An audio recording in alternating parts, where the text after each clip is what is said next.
Hello everyone, welcome to exam prep. और डाउटनट पर भी आपका स्वागत है। डाउटनट पर बहुत सारे बच्चे मेरे साथ जुड़ चुके हैं, 100+ स्टूडेंट, और आप भी वहां पर मेरे साथ इंटरेक्ट कर सकते हैं, जुड़ सकते हैं और एग्ज़ाम प्रेप को भी आप फॉलो कर सकते हैं। और मैं कहूँगा जितने भी डाउटनट के बच्चे हैं वो एग्ज़ाम प्रेप को भी लाइक करें, है ना। तो हम लोगों ने लास्ट क्लास की थी इंग्लिश में प्रेजेंट टेंस की, और आज मैं आपके साथ डिस्कस करूंगा प्रेजेंट इंडेफिनिट टेंस। ठीक है, तो प्रेजेंट इंडेफिनिट टेंस क्या है? प्रेजेंट टेंस आपको आई होप समझ में आ गया होगा, और उससे रिलेटेड अब आपका कोई भी सेंटेंस बचेगा नहीं। आप सब हर चीज़ का क्या कर पाएंगे, ट्रांसलेट कर पाएंगे, और प्रेजेंट टेंस से रिलेटेड। ठीक है, आज प्रेजेंट इंडेफिनिट के बाद भी यही होने वाला है कि आपसे हर एक सेंटेंस क्या हो जाएगा, बन जाएगा। उसके साथ साथ बात करूं कि अगर जो इंग्लिश मीडियम का बच्चा देखता है तो उसको सिंटैक्स से आज के बाद कोई भी सेंटेंस अगर लिखा हुआ है कि अगर वो प्रेजेंट टेंस है कि प्रेजेंट डेफिनिट है, वो फ़र्क करना सीख जाएगा जो भी होगा, है ना। तो इसके लिए फ्रूटफुल है। ठीक है, तो चलते हैं अपनी क्लास में, एंटर करें। उससे पहले जो पहली बार देख रहे हैं वो क्या करें, क्लास को शेयर और लाइक और सब्सक्राइब जरूर करें, और डाउनलोड पे जो बच्चे देख रहे हैं वो मुझे वहाँ पे फॉलो जरूर करें। ठीक है, चलिए अपनी क्लास पे चलते हैं। तो क्या है, आज हम लोग डिस्कस करने वाले हैं फर्स्ट यानी प्रेजेंट। अब आपका रियल में देखा जाए तो प्रेजेंट का मैं फर्स्ट पार्ट डिस्कस करने जा रहा हूँ। ठीक है, प्रेजेंट टेंस का, उसे आप क्या बोलते हैं, प्रेजेंट इंडेफिनिट टेंस। बहुत सारे टीचर यहीं से शुरू कर देते हैं, लेकिन मैं आपको एक एक चीज़ बेसिक बताता चलूँगा, इसलिए मैंने पहले ये शुरू नहीं किया था। तो प्रेजेंट इंडेफिनिट टेंस, है ना, प्रेजेंट इंडेफिनिट टेंस क्या होता है। ठीक है, तो देखिए हिंदी मीडियम के लिए पहचान, तो देखिए पहचान क्या होती है। बहुत सारे बच्चे क्या करते हैं, पहचान में आप क्या करेंगे, बहुत सारे बच्चे आपको क्या बताएंगे, आप उनसे कहेंगे प्रेजेंट डेफिनिट क्या होता है, तो वो कहेंगे जिस वाक्य के अंत में ता है ती है ते होगा तो यही हो जाएगा। तो अगर मैं कह दूं वह कुत्ता है, क्या ये प्रेजेंट डेफिनिट है? यहाँ भी तो ता है ना, तो वहीं पर जाके फंस जाती चीज़ें। इसलिए आपको पहचान भी बिल्कुल क्लियर होनी चाहिए। प्रेजेंट टेंस में कहीं क्रिया के अंत की मैं पहचान की बात नहीं कर रहा था, लेकिन यहाँ हर जगह क्रिया के अंत में आप ता है ती है ते हैं देखेंगे। तो पहचान नोट करिए ध्यान से। पहचान क्या हो जाएगी प्रेजेंट डेफिनिट टेंस की? तो जिन वाक्यों की, है ना,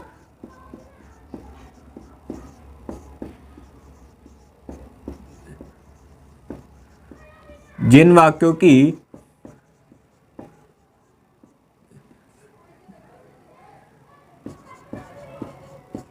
क्रिया के अंत में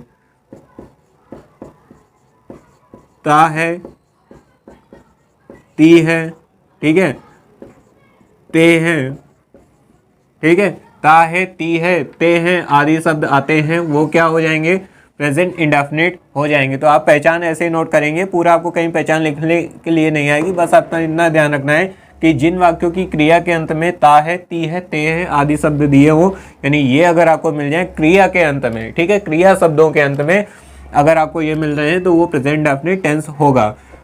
उसी बार की तरह जैसे प्रेजेंट टेंस में आपका पहले क्या आया था, अफर्मेटिव, यहाँ भी क्या आएगा, सबसे पहले अफर्मेटिव ही आएगा।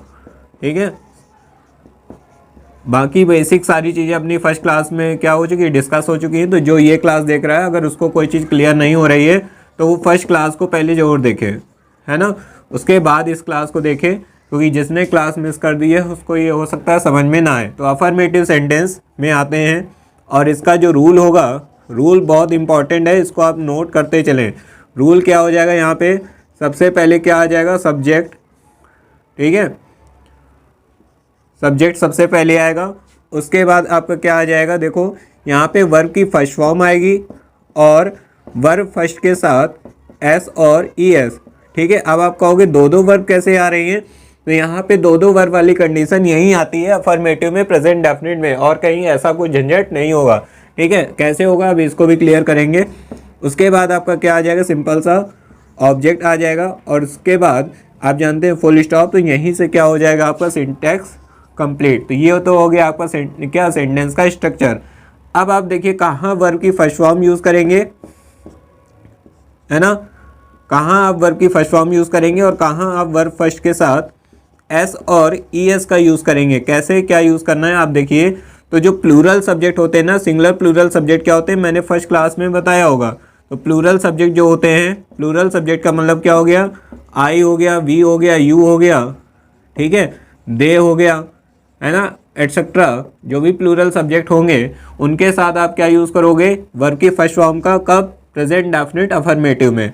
और वर्ब की फर्स्ट फॉर्म के साथ एस और ईएस का यूज़ कब करेंगे, जब आपका सब्जेक्ट क्या होगा, सिंगुलर होगा, है ना, सिंगुलर सब्जेक्ट।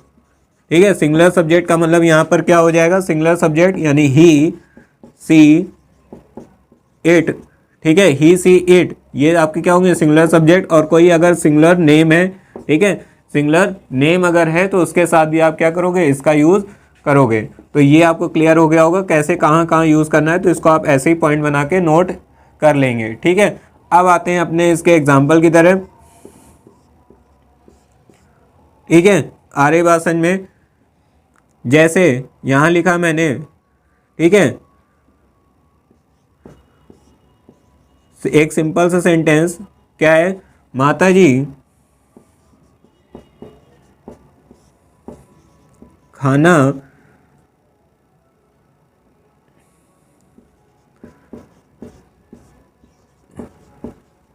बनाती हैं।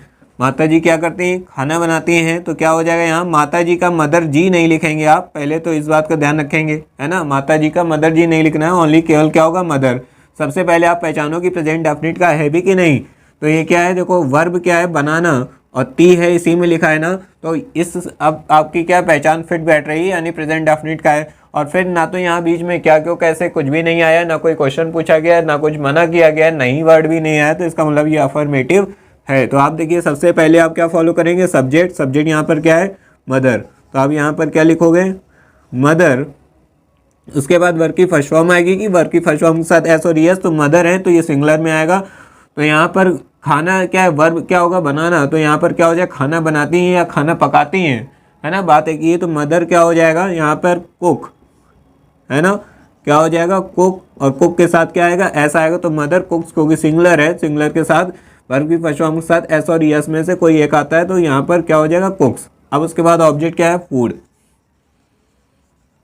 ठीक है, तो मदर कुक्स फूड, ये हो गया इसका क्या आंसर। तो देखिए सिंटैक्स अगर आपको पता है तो आप आसानी से ट्रांसलेशन बनाते हुए चले जाएंगे। अगर सिंटैक्स नहीं पता है तो आप ट्रांसलेशन को इजी तरीके से, इजी वे में आप कर नहीं सकते हैं, है ना। और इस अगर सिंटैक्स पता है तो आपको इंग्लिश का लिखा हुआ सेंटेंस भी पहचान में आ जाता है। ठीक है, तो आप इतना नोट कर लें। फिर हम लोग बढ़ते हैं निगेटिव सेंटेंस की तरफ।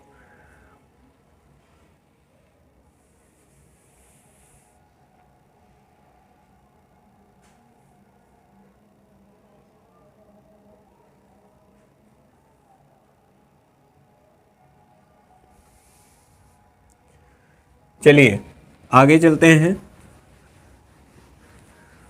ये आपने नोट कर लिया होगा, नहीं तो क्लास को थोड़ा बैक करें और आप उसको नोट कर लें।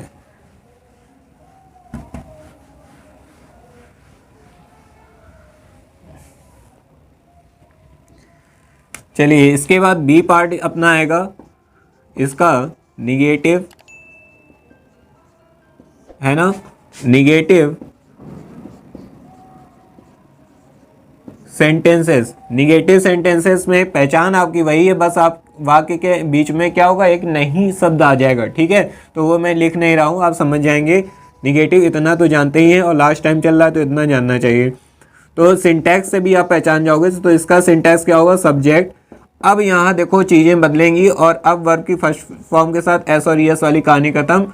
डू डज आपके हेल्पिंग वर्ब यहाँ पे आ जाएगी, और अब इसके साथ आपको केवल वर्ब की फर्स्ट फॉर्म का ही यूज़ करना है, तो वो पिछला झंझट खत्म। ठीक है, तो ध्यान रखना है लेकिन उसको भी, और अधिकतर गलती वहीं होती है। तो यहाँ पर ये क्या हो जाएगा, ऑब्जेक्ट, है ना, और ये तो यानी सबसे पहले सब्जेक्ट, फिर हेल्पिंग वर्ब डू डज, फिर होगा वर्ब की फर्स्ट फॉर्म, फिर उसके बाद ऑब्जेक्ट। डू का यूज़ करेंगे किसके साथ, प्लूरल सब्जेक्ट के साथ, है ना, और डज का यूज़ कब करेंगे, सिंगुलर सब्जेक्ट के साथ। ठीक है, इनका आप यूज़ ऐसे कर लोगे। तो इसका अगर एग्जाम्पल लें, जैसे राधा, ठीक है, यहाँ से लिखा क्या मैंने, राधा लिखा। ठीक, राधा गाना नहीं, ठीक है, क्या लिखा, नहीं गाती है। देखिए इसमें हिंदी और इंग्लिश मुझे दोनों क्यों बतानी पड़ रही है, क्योंकि क्या है, ये क्लास सबके लिए है ना। आप हिंदी में भी इसको क्या कर सकते हैं, हिंदी मीडियम वाले भी पढ़ सकते हैं और इंग्लिश मीडियम वाले भी पढ़ सकते हैं, ठीक है। तो ये सबका एक साथ लेकर मैं कोशिश कर रहा हूँ बताने का। तो यहाँ पर देखिए हिंदी मीडियम वाले पहले सब्जेक्ट, इंग्लिश मीडियम वालों को भी फ़ायदा होता है इससे, ठीक है। तो सब्जेक्ट क्या है, राधा, तो राधा की अंग्रेजी आप बनाओगे RADHA, राधा, ठीक है। डू डज में से क्या आएगा, आपको पता है राधा सिंगुलर है तो क्या आएगा, डज, और उसके बाद क्या हो जाएगा, नहीं दिया है तो क्या हो जाएगा, नॉट। आप अपने सिंटैक्स के अकॉर्डिंग चलते जाओ, चीज़ें अपने आप आसान हो जाएंगी। अब ऑब्जेक्ट क्या है, तो राधा डज नॉट, ठीक है। अब इसके बाद वर्ब आनी है, वर्ब क्या है, गाना, तो गाने क्या होती है, सिंग, है ना। तो राधा डज नॉट सिंग, उसके बाद ऑब्जेक्ट क्या है, सॉन्ग, ठीक है। तो यहाँ पर क्या हो जाएगा, Radha does not sing song, ठीक है। आप क्या कर देते हो, Radha does not sing a song लगा देते हो, जबकि आपके सेंटेंस में कहीं नहीं बोला गया है कि एक गाना गा रही है, गाती है, ठीक है।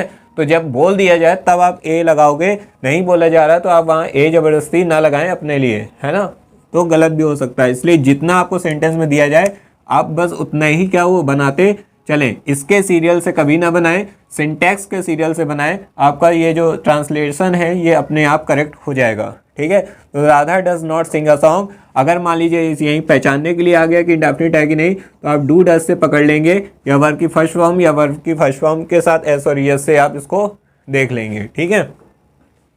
तो एक एक एग्जांपल लेता चल रहा हूँ, जैसे ही कंप्लीट हो जाएंगे टेंस हमारे तो हम इसकी एक्सरसाइज यानी कि स्टोरी, छोटी छोटी स्टोरीज की प्रैक्टिस करेंगे, ठीक है। चलिए जल्दी से आप इसे नोट कर लें, फिर चलते हैं अपना इंटरोगेटिव की तरफ।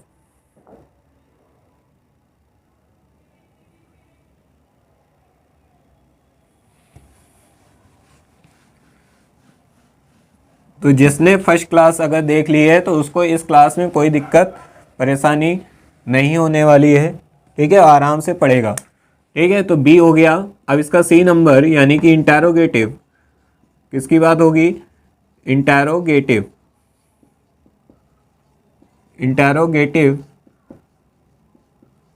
सेंटेंसेस, किसकी, interrogative sentences. Interrogative sentence first मैंने आपको बताया था उस दिन कि ये फर्स्ट क्या होते हैं, यस नो टाइप के। इंग्लिश मीडियम वाले समझे यस नो टाइप, और हिंदी मीडियम वाले समझें कि जब वाक्य की शुरुआत में ही क्या शब्द दिया हो, ठीक है। आ रही बात समझ में, तो मैं जो बोल रहा हूँ उस पर थोड़ा ध्यान दें कि वाक्य शुरू में ही क्या से शुरू हुआ है, तो इसका मतलब वो फर्स्ट टाइप है। इंग्लिश मीडियम वाले यस नो यानी कि हेल्पिंग वर्ब से स्टार्ट है तो भी वो फर्स्ट टाइप है, ठीक है। तो यहाँ से देखिए आप यहाँ से आप क्या करेंगे, इसका रूल देखिए क्या होगा। मेन तो ये रूल है, और ये रूल मैं टेंस का टॉपिक इसीलिए बीच में लिया है कि एक्टिव पैसिव पढ़ेंगे, और एक्टिव पैसिव में आपको सब कुछ टेंस पे ही डिपेंड है ना। तो इसलिए मैंने इस टॉपिक को बीच में लिया है कि इसके बाद एक्टिव पैसिव पे आएंगे तो बिल्कुल आराम से स्मूथली क्लास चलेगी, ठीक है। तो इसलिए रूल, इसके जो सिंटैक्स है उस पर आप फोकस जरूर करें, है ना। तो मैंने उस दिन बताया था कि जब इंटरोगेटिव आ जाता है तो हेल्पिंग वर्ब आगे आने लगती है, ठीक है। तो डू डज हो गया, फिर उसके बाद यहाँ पर क्या हो जाएगा, सब्जेक्ट, ठीक है। सब्जेक्ट के बाद यहाँ पे क्या हो जाएगा, वर्ब की फर्स्ट फॉर्म, नॉट होगा तो इन्हीं के सब्जेक्ट और वर्ब के बीच में आएगा। फिर उसके बाद क्या आ जाना है आपका, ऑब्जेक्ट, ठीक है, प्लस का क्या हो जाएगा, क्वेश्चन मार्क, है ना, प्लस का क्या होगा, क्वेश्चन मार्क। अब यहाँ से देखिए एग्जाम्पल, एक एग्जाम्पल देखते हैं। क्या रमेश, देखिए फर्स्ट जो प्रेजेंट डेफिनिट है ना, इसके ट्रांसलेशन ज़्यादा हार्ड नहीं बन सकते हैं, ठीक है। तो आप ये मत सोचिए बहुत इजी लिए जा रहे हैं। क्या रमेश किताब पढ़ता है, ठीक है। तो देखिए क्या से शुरू है ना, हिंदी मीडियम वाले ध्यान दें, क्या से शुरू है, यानी ये question answer type, sorry yes no type है, यानी फर्स्ट टाइप है, तो इसके अकॉर्डिंग चलेंगे। तो सबसे पहले हेल्पिंग वर्ब, तो रमेश है, रमेश की वजह से सबसे आगे क्या आएगा, डज। और आपका पंचुएशन अगर आपने पढ़ा हो तो सेंटेंस का फर्स्ट लेटर हमेशा कैपिटल होता है, ठीक है, डज। उसके बाद क्या आएगा, रमेश, रमेश को कैपिटल में मत लिखें, डज रमेश। सब्जेक्ट हो गया, वर्ब क्या है, पढ़ना, तो पढ़ने की क्या होती है, रीड, ठीक है, क्या होती है, रीड। उसके बाद ऑब्जेक्ट, ऑब्जेक्ट क्या है, बुक, और उसके बाद क्या लगाना है, क्वेश्चन मार्क। तो डज रमेश रीड बुक, ठीक है। तो ये हो गया आपका इसका क्या, ट्रांसलेशन, है ना। आ रही बात समझ में। सेकंड आप देखें इसी में, ये भी आप नोट करते रहें। सेकंड थोड़ा हम लोग स्पीड में चलेंगे ताकि जल्दी जल्दी क्लियर हो। सेकंड क्या है, क्वेश्चन वर्ड, है ना। सेकंड आपका होगा क्वेश्चन आंसर, ठीक है, क्वेश्चन आंसर टाइप। और हिंदी मीडियम वाले ध्यान देंगे कि जब वाक्य के बीच में क्या क्यों कैसे कहाँ कब, ठीक है, ये सब कुछ आ जाए वाक्य के बीच में, ठीक है। मेरे बोलने पर ध्यान दें, हर चीज़ लिखी जाए जरूरी नहीं है, एग्जाम्पल से आप समझिएगा, ठीक है। तो यहाँ पर देखिए इसका रूल क्या हो जाएगा, है ना। रूल क्या होगा कि आप इस क्वेश्चन वर्ड की अंग्रेजी क्या होंगे, पहले बनाएंगे जो वाक्य के बीच में होगा, उसके बाद आप क्या लगाएंगे, डू डज में से कोई एक, फिर उसके बाद में आप क्या लगाएंगे, सब्जेक्ट, है ना। फिर किसकी अंग्रेजी बनेगी, वर्ब की, और वर्ब की कौन सी फॉर्म आनी, फर्स्ट, और उसके बाद क्या आना है, ऑब्जेक्ट आना है, और उसके बाद क्या आना है, क्वेश्चन मार्क। ये रहा आपका इसका क्या रूल, है ना। ये आपका क्या है, इसका रूल है, ठीक है। इसका एग्जांपल अभी लेते हैं, तो आप इसका रूल ध्यान से समझो कि फर्स्ट वाले में क्या था, yes no type. Yes no type में डू डज आगे आया, क्या की अंग्रेजी नहीं बन रही थी। लेकिन क्वेश्चन आंसर टाइप में आप देखो क्वेश्चन वर्ड की अंग्रेजी सबसे पहले आ रही है, फिर उसके बाद डू डज आ रहा है, फिर सब्जेक्ट आ रहा है, फिर वर्ब, फिर ऑब्जेक्ट, फिर क्वेश्चन मार्क आ रहा है। यानी वाक्य के बीच में अगर क्या, हिंदी मीडियम वाले नोट ही कर लें, वाक्य के बीच में क्या हो गया, है ना, क्या क्यों कहाँ कब कैसे, है ना, इत्यादि, ठीक है। जो भी बचा खुचा हो उसको आप देख लेना, ठीक है। क्या क्यों कैसे कहाँ कब कैसे इत्यादि, अगर ये सब दिया है तो इसकी अंग्रेजी ही ये है क्वेश्चन वर्ड, है ना, जिसको आप पहले बनाएंगे। आ रही बात समझ में। यहाँ लेकिन ऐसा कुछ नहीं था, इसकी अंग्रेजी नहीं बनती थी, सीधे ये हेल्पिंग वर्ब से शुरू हो जाता था, ठीक है। ये मत सोचिएगा मैंने इसको कट कर दिया है। आ रही बात समझ में। तो इंटेरोगेटिव फर्स्ट और सेकेंड टाइम में आपको फ़र्क समझ में आ गया होगा, ठीक है। आ रही बात समझ में। तो इसको आप अपने वर्ड्स में नोट भी कर सकते हैं कि अगर आपको जो समझ में आया आप उसको वहीं कॉपी पे नोट कर लीजिए कि क्या आपको समझ में आया, ठीक है। अगली बार ध्यान रहेगा, क्योंकि इंटेरोगेटिव में ही अधिकतर गलत होता है। और सिंटैक्स बहुत इंपॉर्टेंट है, आपके एग्जाम में ऐसे भी आ सकता है कि असर्टिव से इंटेरोगेटिव में बदल दो, तो अगर सिंटैक्स पता होता है तो आप आसानी से बदल देते हो, वरना फंस जाते हो, ठीक है। आ रही बात समझ में। चलिए तो इसका एग्जाम्पल लेते हैं, नीचे जो मैंने रूल लिखा है ऊपर,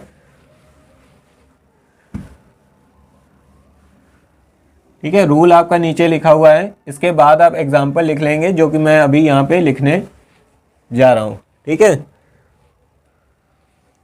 तो देखिए इसका एग्जाम्पल, यहाँ देखिए ये एग्जाम्पल उदाहरण, ठीक है। ये एग्जाम्पल तो आपको ये बताए जाते हैं इसलिए कि आप दोबारा जब घर में कॉपी खोल के रिवीजन करें तो आपको हर एक सेंटेंस का एक प्रोफार्मा आपके पास पहुंच जाए, है ना।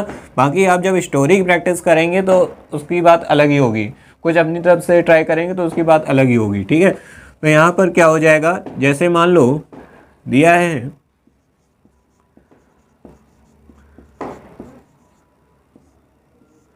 अध्यापक विद्यालय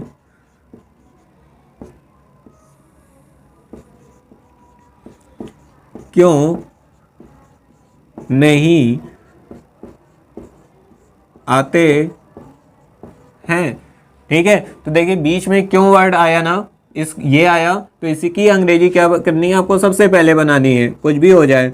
तो वाई की अंग्रेजी क्या होती है, क्यों, क्यों की अंग्रेजी वाई, ठीक है, सॉरी, क्यों की अंग्रेजी क्या होगी, वाई।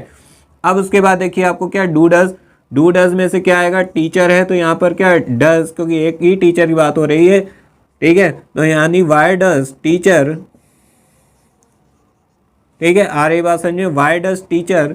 अब उसके बाद वाई डज टीचर और नहीं भी दिया है, इसका मतलब मैंने क्या कहा था, सब्जेक्ट और वर्ब के बीच में नॉट को प्लेस किया जाता है। तो वाई डज टीचर नॉट, और क्या हो जाएगा, आने की क्या होती है, कम, ठीक है, जिसकी आप फॉर्म पढ़ते हैं कम केम कम, सेकंड फॉर्म केम, थर्ड फॉर्म फिर से कम हो जाती है। तो यहाँ तो फर्स्ट फॉर्म यूज़ करना है। तो क्या है, why does teacher not come, उसके बाद ऑब्जेक्ट क्या है, विद्यालय, ठीक है, कम।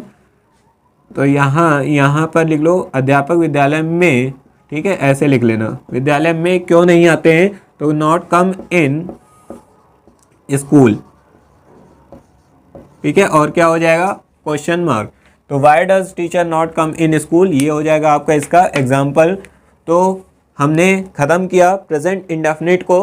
अब आप प्रेजेंट इंडेफिनिट का कोई भी सेंटेंस क्या छोड़ नहीं पाएंगे, सारे सेंटेंस आपसे बन जाएंगे। तो मैंने आपको प्रेजेंट टेंस पहले पढ़ाया, आज प्रेजेंट इंडेफिनिट पढ़ाया है, फिर प्रेजेंट कॉन्टिन्यूअस की तरफ बढ़ेंगे और धीरे धीरे अपनी जो भी ये क्लास 8-10 जो भी क्लास बनेंगी टेंस की, उसके बाद आपसे एक भी सेंटेंस ऐसा नहीं होगा जो आप छोड़ दें, है ना। सारे के सारे सेंटेंस आप बना लेंगे, लेकिन उसके लिए काम जरूरी है। टेंस आने के साथ साथ आपको मीनिंग्स भी आनी चाहिए। कोई कोई मीनिंग ऐसी होती है जो आपको नहीं अगर आ रही होगी तो आपका क्या होगा, जो टेंस है वो ट्रांसलेट करते समय फंस जाएगा, है ना सेंटेंस। तो इसलिए मीनिंग पे भी ज़्यादा फोकस करते रहिए, इसलिए प्रैक्टिस करते रहिए ताकि आपको क्या करते हो, सेंटेंस बनाना आ जाए, है ना, क्योंकि मीनिंग्स भी बहुत ज़रूरी हैं। ठीक, तो अपनी क्लास को यहीं पर रोकते हैं और नेक्स्ट क्लास जो अपनी होगी वो प्रेजेंट कंटिन्यूअस पे होगी। ठीक है, उसके बाद प्रेजेंट परफेक्ट पे, उसके बाद प्रेजेंट परफेक्ट कंटिन्यूअस पे। ठीक है, पर्टिकुलर एक एक क्लास लूँगा मैं, हर एक अलग अलग क्लास, ताकि आपको कभी भी रिवीजन करना हो तो पर्टिकुलर क्लास पढ़ी, आप उसी क्लास को ओपन करिए और रिवीजन कर लीजिए, है ना। अगर दूसरा टेंस रिवीजन करना है आप उसको रिवीजन कर लीजिए, ऐसे इजी रहेगा।